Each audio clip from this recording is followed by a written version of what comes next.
terjadi kisah di Riyadh. Seorang ibu, kisah nyata di Saudi. Ini di Riyadh ini sudah masyhur ceritanya nih. Antara seorang ibu dengan seorang TKW dari Indonesia. Ada satu ibu sudah divonis di Saudi. Operasi kanker dia terakhir sebulan lagi. Kalau tidak berhasil, dianggap sudah mati dari sisi medis. Ini keberhasilannya kecil sekali, 10%, 90% mati orang ini. Sebulan lagi menurut semua habis siapin makan, dia masuk kamar mandi, lama di kamar mandi pembantu ini. Nggak tahu buat apa gitu. Pas dia keluar dari kamar mandi, setelah seminggu ditanya sama majikannya, maaf saya mau tanya, kenapa kamu ini setiap masuk kamar mandi lama? Ngapain? Langsung nangis tiba-tiba TKW itu menangis, pembantu itu menangis. Dia tanya kenapa kamu nangis? Dia bilang ceritanya begini sebenarnya. Sebelum saya berangkat ke Saudi di Riyadh ini, 12 hari sebelumnya saya baru melahirkan. Nah saya tinggalkan karena keadaan ekonomi, terpaksa saya tinggalkan. Visa sudah keluar, saya melahirkan, saya berangkat. Nah saya masuk kamar mandi ini, saya keluarin air susu saya, karena kalau tidak payudara saya sakit. Coba, kalau antum dengar keluhan seperti ini dari pegawai, dari staff, dari orang, apa yang antum lakukan? Perhatikan perilakunya muslimah ini, ya. Majikannya buat apa? Ini ternyata menjadi penyebab penyakitnya hilang. Apa yang dia buat? Dia bilang baiklah, sambil dia nangis, dia dengar ceritanya, dia bilang baiklah. Dia masuk, gajinya itu 800 real per bulan. Tuannya ini kebetulan punya duit di rumahnya, diambil dikali 24 bulan, 2 tahun. Dikasih pembantunya, ini uang kamu ambil. Besok saya belikan kamu tiket pulang ke Indonesia. Anggap kau sudah kerja 2 tahun.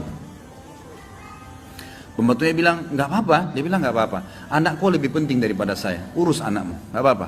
Sakitnya hilang. Apa yang dia buat? Dia bilang baiklah. Sambil dia nangis, dia dengar ceritanya, dia bilang baiklah. Dia masuk, gajinya itu 800 real per bulan. Tuannya ini kebetulan punya duit di rumahnya, diambil dikali 24 bulan, 2 tahun. Dikasih pembantunya, ini uang kamu ambil. Besok saya belikan kamu tiket pulang ke Indonesia. Anggap kau sudah kerja 2 tahun. Pembantunya bilang, nggak apa-apa. Dia bilang nggak apa-apa. Anak kau lebih penting daripada saya. Urus anakmu, nggak apa-apa.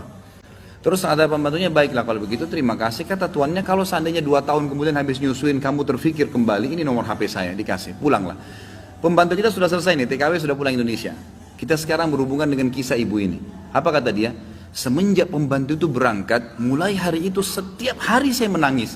Menangisnya bukan karena sedih penyakit saya merasa terharu, susah menggambarkannya, terharu betul dan bersyukur kepada Allah. Bagaimana Allah membukakan pintu itu buat saya. Saya selalu bersyukur terus sama Allah karena saya terfikir untuk kasih gaji 2 tahun.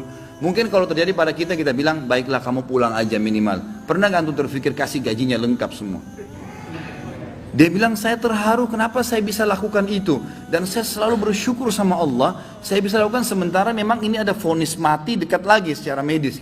Dia bilang, tiap hari saya menangis. Dan setiap kali saya menangis, saya merasa ada satu kepuasan dan keadaan saya lebih baik. Ringkas cerita, tiba masa operasi, ditelepon rumah sakit, disiapin semuanya alat operasi, tiba di rumah sakit, dicek sebelum operasi, dokternya duduk setelah cek di kursi lalu bertanya, kamu berobat kemana sebulan ini? Kata ibunya, saya nggak berobat kemana-mana. Kamu tahu nggak, kanker kamu nggak ada, sedikit pun nggak ada, akarnya nggak ada, sembuh total. Nggak ada, nggak mungkin terjadi secara medis. Ibu itu tersenyum lalu mengatakan, kalau betul apa yang dokter ucapkan, itu karena sedekah saya. Diceritain sama dia ceritanya, begini. Dokternya jadi nangis, dokternya bilang apa? Subhanallah, ternyata yang menyembuhkan bukan obat sama dokter, tapi siapa?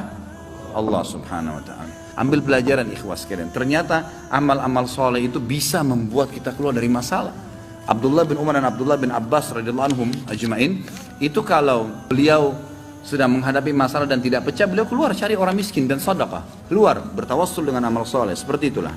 Mungkin sampai situ dulu, mudah-mudahan apa yang kita bahas bermanfaat. Allahu a'lam.